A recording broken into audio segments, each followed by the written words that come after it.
Hello, everybody. My name is Christian Ross. I've been working the indie scene for quite a while under the name of Chris Konich. Did a lot of shows for CZW, UCW, ACPW, and so forth and so on, and little smaller wrestling indies organizations. However, for the past 4 years, I've actually been going to school actually to be a writer, and I've loved the sports entertainment business so much that I've actually recently tried getting connected with the WWE, and I'll get more into that when the broadcast goes on. But however, I've been seeing podcasts, and everybody said I had a great voice to be a TV host or some sort of podcast guest or whatnot. So I decided to start my own show starting today. And I got some very interesting topics to talk about today. And a lot of big names. I'm just going to shoot out a few names before the show goes on. One of the biggest names I'm talking about today is Vince Russo. Now, I've recently talked to Eric Bischoff, and probably had to be day or two after filming with JBL because there were some things said in that, and I'll get into that later when the show goes on. But very quickly, guys, I work in depth with NoDQ.com. I've also started watching the podcasts with Wrestling Inc. with Raj, Sean, and Vince, and a lot of interesting things I want to get into there as well. And I'll get into that later in the broadcast. But first, let me start the podcast off today. One of the biggest things is it's 10 days until WrestleMania. It's 10 days until WrestleMania. And the one thing I want to get into today is the WrestleMania build. Okay, this has seemed like been one of the least smaller WrestleMania builds. You could say the least. And one of the things, well, the main thing is what happens after WrestleMania, especially the day after, because that's one of your biggest shows, and you got to pull off some big things and predictions. Okay, so I'm going to get into that right now. And it seems like what people care about the most is the Hell in a Cell match, without a doubt. My prediction is The Undertaker goes over simply on the fact that Vince tried to, and this was simply filler, guys, amp the ante up by saying if you don't lose, you won't be in WrestleMania no more. However, if Shane wins, Shane could be like, hey, Undertaker, you're on WrestleMania. So that made no sense at all. Because Shane had control over Raw. That controls your whole show, you're saying, Vince. He clearly put The Undertaker back on WrestleMania. So that wouldn't make any sense at all. That's one. Two, The Undertaker's going to go over. He should have never lost to Brock in the first place, but it's WrestleMania. Undertaker's not going to lose. Shane's only here because of all the injuries. Let's get that out the way. And it sucks because I was starting to buy in what's going to happen here and what's going to happen here. And then, as a smart mark that I am, simply realized that this is just strictly filler and they did a hell of a job on booking it. But still, I want to see what's going to happen. Hopefully, there's a couple cool splashes.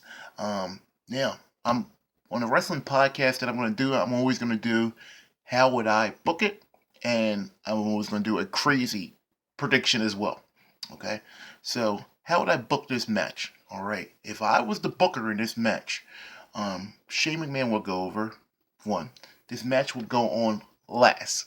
Okay, two, Shane moves roll back to 2 hours. Cool, which is everybody wants to see. All right, he brings up Ronaldo or one of the great commentators for SmackDown. We just switch things up. All right. How he wins is you have a bunch of run-ins. You have a lot of run-ins in this match. Mainly what everybody wants to see, and this is a big dream match of the century: Sting versus The Undertaker. Have Sting do a run-in. Undertaker kicks out. Have John Cena do a run-in. He kicks out. Bring back the Mean Street Posse for a run-in. Have The Undertaker destroy them. And finally, there's so many run-ins until where Shane McMahon finally gets The Undertaker in some type of crazy finish, whether he jumps from the rope, throws The Undertaker off the cage, does something ridiculously and crazy that Shane is versus his own body for something. That's how you put Shane over in a match like that. Undertaker's still a phenom. Won't really look at this as a loss, because this is a heck of a hell of a match. That's one. The second biggest match is the Roman Reigns Triple H, which I guess they did a great job of building this match up. Let me tell you there. But what I would do with this match here is insert The Rock in this match, okay? And how you insert The Rock in this match is you turn Roman Reigns heel because the crowd will pop if you do it the right way. Okay? What you do with this, The Rock comes out to save his cousin. Bang, rock bottom. Bang, people's elbow. After the people's elbow, Rock turns around into a Roman Reigns spear. Crowd will go nuts. Like, oh my God. Because they're going to be booing because just like happened in Philly, and I'm from South Philly, guys, a block away from the Italian market, just to let you guys know. What happened in Philly, I was there. I was sitting in row 3. And we knew what was going to happen. There was no way Kane or the Big Show was going to just win. Just was bad. But you have Roman Reigns spear The Rock. As in, I don't need your damn help. Triple H gets up, tries to hit him with a pedigree. He snaps out of it like the big Roman Reigns that he is. Bang! Hits him with a spear or hits him with a finisher. Boom! Roman Reigns wins the match without The Rock's help. Now, he is a Randy Orton style neutral because you don't know if he's a good guy anymore because he just speared The Rock. But he has that mentality as in, I don't need anybody's help. So now you got the massives back on Roman Reigns' bandwagon, whether you turn him heel or turn him face at this point. That's what you do at Roman Reigns. That will get the match over. Is it a poor job of utilizing The Rock? It's a good way of inserting him in the main event because, first of all, everybody's going to be like, Roman Reigns is going to win this. He's going to win the belt. It's so predictable. Triple H is here for a short-term period like they do with a couple of wrestlers from that Royal Rumble period to WrestleMania period. We know Roman Reigns is going to win the belt. However, you don't know how he's going to win the belt. All right, so that's a great way of using The Rock, getting the crowd into it, getting the crowd on their feet, having a crazy swerve in the middle of it.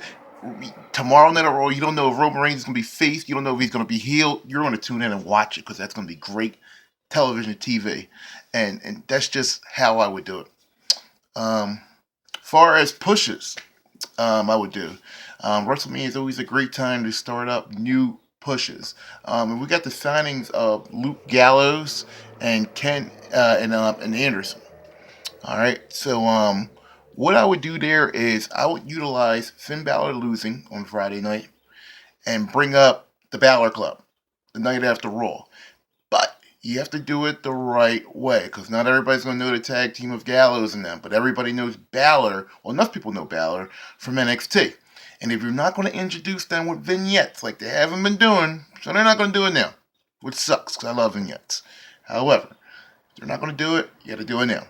And the best way to do it is bring up Finn Balor with it, and you have to do it the right way. Now, the question mark is, do you make these guys faces? Do you make these guys heels?